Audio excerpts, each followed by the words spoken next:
This house is mine now. If you have any complaints, I'll divorce you. Despite my father having passed away not long ago, Kevin joyfully boasted about changing the property deed to his name. I felt dizzy hearing this. There's no way it's that easy to transfer the registration into his name. I wondered if Kevin was misunderstanding something. Well, I'm fine with a divorce. Won't you regret it? Apparently, Kevin hadn't expected me to readily agree. He responded with a puzzled, "You kidding me?" Kevin retorted with a face that seemed to be like, "Are you out of your mind?" I see. He won't regret it. Well then, I won't hold back.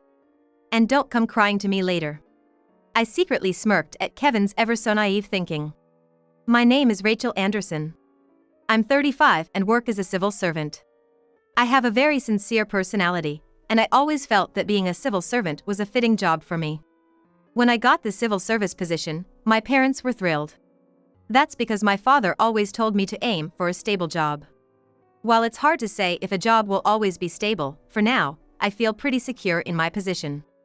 There was a reason my dad emphasized a stable career. After graduating from college, my father joined a startup.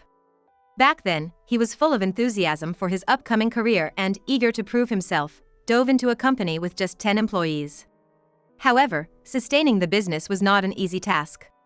The company he joined went bankrupt after just 2 years. While trying to find another job, my dad couldn't find a suitable one. That's when he decided to start his own business. My father, lacking in business know-how, began managing a restaurant and steadily grew its performance.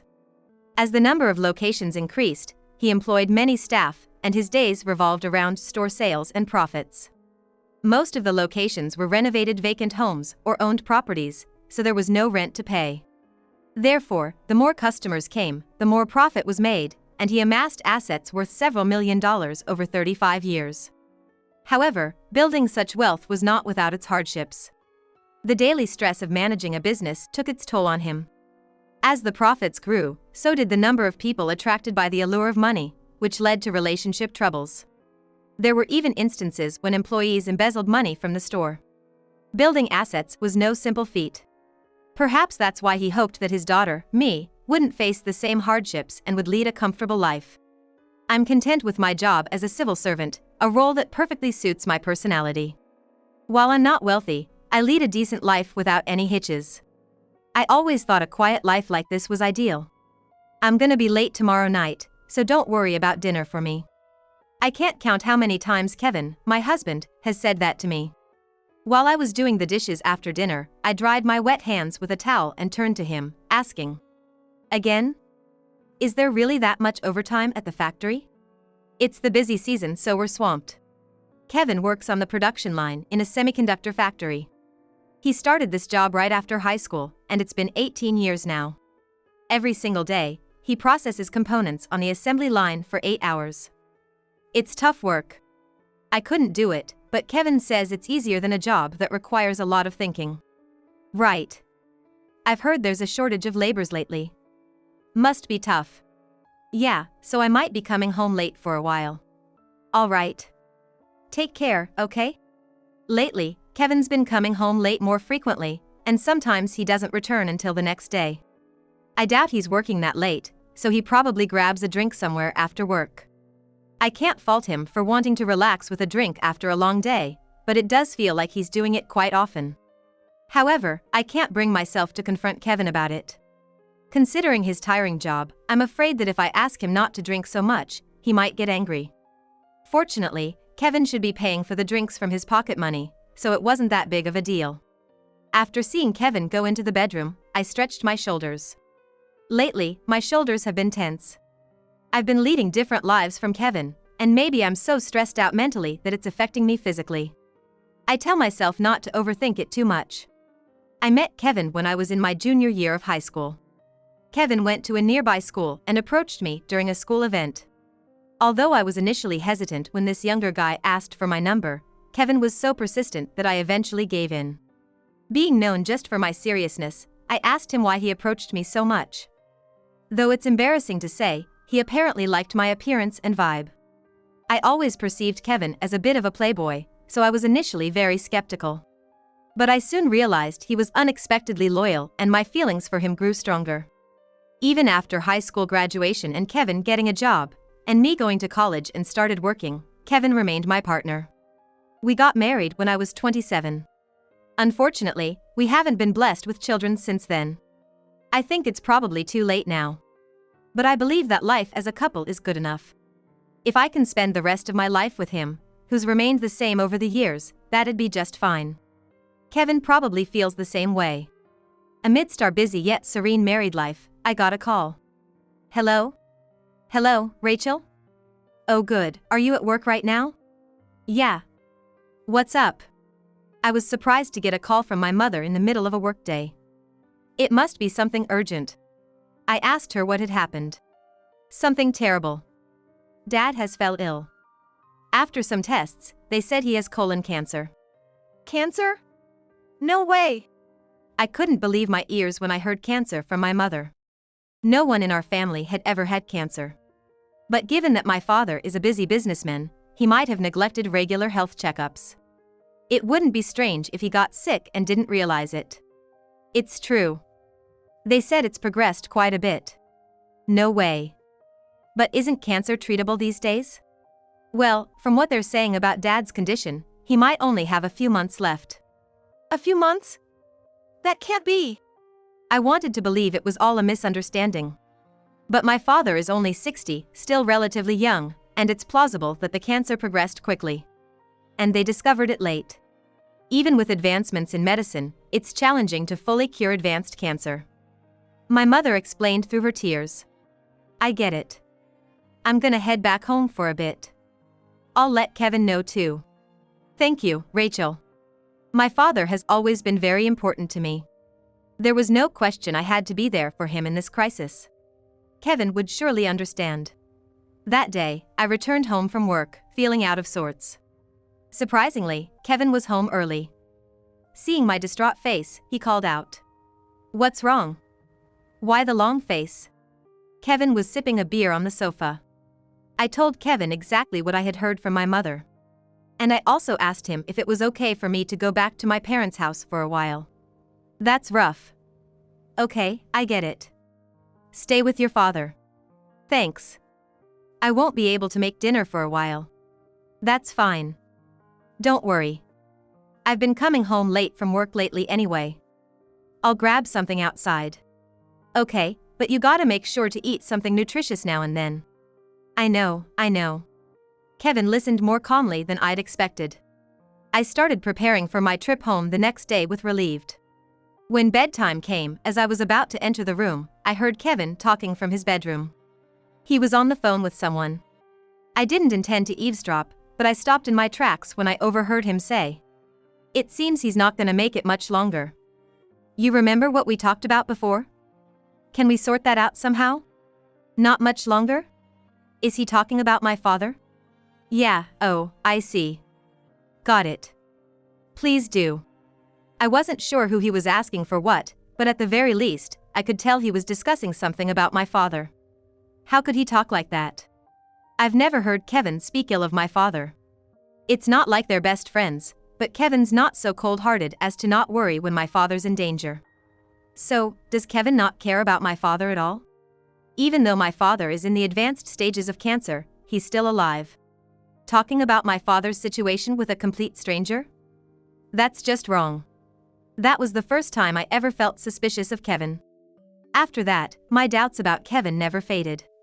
Kevin was like take care, cheerfully bid me goodbye when I was about to head to my parents' home. Yet, I couldn't shake off what I heard Kevin discussing over the phone. Kevin is up to something. The only thing involving my father that comes to mind is money. I haven't told Kevin about the extent of my father's assets. I always thought discussing money might cause some troubles. It's something we could discuss if and when inheritance becomes an issue. But now's not the time. It's not like I was hiding it, but I never felt the need to bring it up. But what if Kevin knows about my father's assets? What if Kevin's after that money? No, I've got to stop overthinking. Pushing away those negative thoughts, I took care of my father and enjoyed our small talks. Thank you, Rachel. And you, Mom. I'm a lucky man. Don't be so formal. You don't have to say that. That's right. It's too soon for thank yous. As my mother and I tried to lighten the mood with laughter, only my father sat there, squinting his eyes, smiling with acceptance. That final chapter with my father came to a close 3 months later. The departure was so sudden, neither my mother nor I was mentally prepared. Even during the funeral, I was spaced out, unable to come to terms with the fact that my father was no longer with us. On the other hand, Kevin seemed lively, like a fish in water, and I couldn't help but feel suspicious. My heart finally settled down about a week after the funeral. I was drinking alone in the living room when Kevin came in. "Glad that hassle is over," he said, crossing his arms behind his head and looking at me coldly. "Hassle? Yeah, I was hoping my father-in-law would kick the bucket sooner, but when he did, all this funeral stuff was a real pain." "Hey! You can't talk like that. A person died, and that person was my dad. How can you say something like that?" Taken aback by Kevin's unbelievable words, I leaned in and snapped back. I knew it. Kevin had been hoping for my father's early passing. I remembered him talking about my father on the phone with someone before. What on earth is Kevin's motive? "So, when do we get the inheritance? I heard that your family is super rich, and there's a lot of inheritance, right?" It was then that I realized Kevin's intention. I never imagined that Kevin was after my father's assets. After all, I had never discussed my family's finances with Kevin. But, it seemed Kevin noticed that my dad had considerable assets. "You look surprised." Of course, I knew. My family was always dirt poor. It was a struggle just to get 3 meals a day. Compared to that, your family seemed well off and your parents traveled often. That alone made it clear to me that you folks were loaded. That's why I discussed it in advance. Discussed? With whom? Kevin nonchalantly explained how he deduced my family's financial situation, and he indeed mentioned discussing it with someone. I remembered Kevin talking on the phone in our bedroom. I wondered if by consultation he meant that time I recalled him on the phone. "I've got a friend who's a paralegal. I asked him about your dad's inheritance. We're definitely getting a good chunk of it." Seriously? The fact that he discussed my father's inheritance with a stranger, especially while my father was still alive, was unbelievable. I began to doubt whether the man standing before me was really my husband. He'll get back to me soon. So, look forward to it. With that, Kevin headed back to the bedroom. He's probably gonna contact that friend again. I was dumbfounded by Kevin's outrageous actions. I mean, who goes around investigating their wife's family's inheritance without telling them? The inheritance was a matter concerning my family, and Kevin had no business interfering. Distrustful of Kevin's actions and words, I found myself unable to speak to him. We lived in a Cold War-like silence for a while, but things took a sudden turn a month later. Putting aside the fact that Kevin talked about the inheritance, my father's assets were rightfully passed down to my mother and me. I inherited a $2 million mansion from my father, and it felt overwhelming. I don't plan to move into the inherited house right away, but it's too good a mansion to let sit empty. As I was agonizing over whether to use it as a vacation home or sell it, Kevin spoke to me after a long silence. "Hey, Rachel. How have you been?" How ironic, asking if I'm well when we live in the same place. Ignoring his comment, I picked up a nearby book. "Don't ignore me. I had the deed to the property you inherited changed to my name," he grinned. Shocked by what I heard, I looked up from the book I was about to read. "What are you talking about?" "I had it sorted with that paralegal guy I mentioned before." "You mean the registration's changed?" "Yeah, that's right." I couldn't believe it. It was outrageous that he'd done such a thing without telling me, and the guy who agreed to help him, it was out of line. "The house is mine now. If you have any complaints, let's just divorce." Despite my father's recent passing, Kevin brazenly bragged about changing the deed of the house to his name, leaving me feeling dizzy. It can't be that easy to change the registration. I thought Kevin might have gotten something wrong. I was torn about whether to confront Kevin about it. I was downright furious with him and couldn't easily forgive what he'd done. So, instead of confronting him right away, I wanted to devise a plan to get back at him. "Well, I'm fine with a divorce, but won't you regret it?" Kevin, probably not expecting me to agree so easily. He was like, "What?" in a bewildered voice. "You kidding me? Kevin replied with a look that seemed to be like, "Are you nuts?" "I see. No regrets? Well, if that's the case, I won't hold back. Just know I won't be there for him when he comes crying later." I smirked inside at Kevin's naive thinking. After that, I started investigating everything about Kevin's life. First, I took some paid time off and, while Kevin was at work, thoroughly searched his room. Kevin's messy room was terribly dirty, with stuff scattered all over the floor. From among them, I picked up a particular item. I discreetly slipped it into my pocket. Then, I fiddled with the computer on Kevin's desk and opened his messaging app. This must be the paralegal he's been talking about. The conversation with a person named John Miller was truly terrible. It was mostly about money. And not just money, but discussing shady schemes to make illicit gains. I sighed in disbelief. It was pitiable to see Kevin getting manipulated by such a person. Afterwards, I left the room and headed to a specific location. After repeated painstaking tasks, I uncovered about Kevin's dirty dealings. The more I investigated, the more I realized I had been living with such a person, and it sent chills down my spine. Once I had finished investigating Kevin, and my feelings for him had completely cooled, I decided to proceed with our divorce. It was easy to proceed since Kevin had brought up the divorce. I just had to contact a lawyer who assists the process.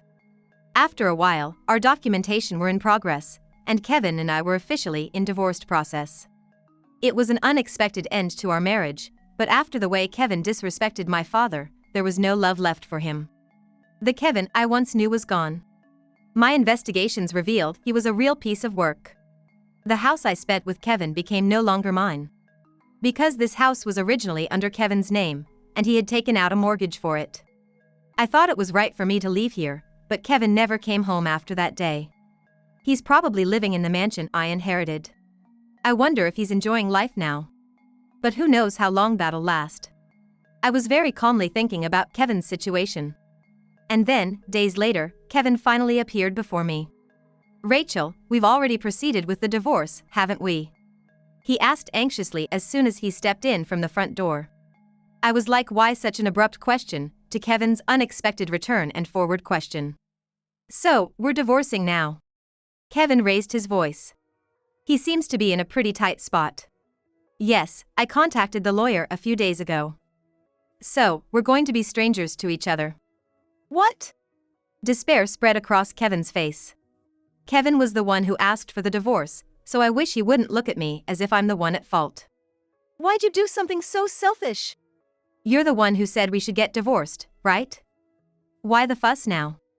Faced with my reasoning, Kevin was momentarily silenced. I had an idea why Kevin was suddenly blaming the divorce on me. "Rachel, please, get back together with me. If not, I'm gonna..."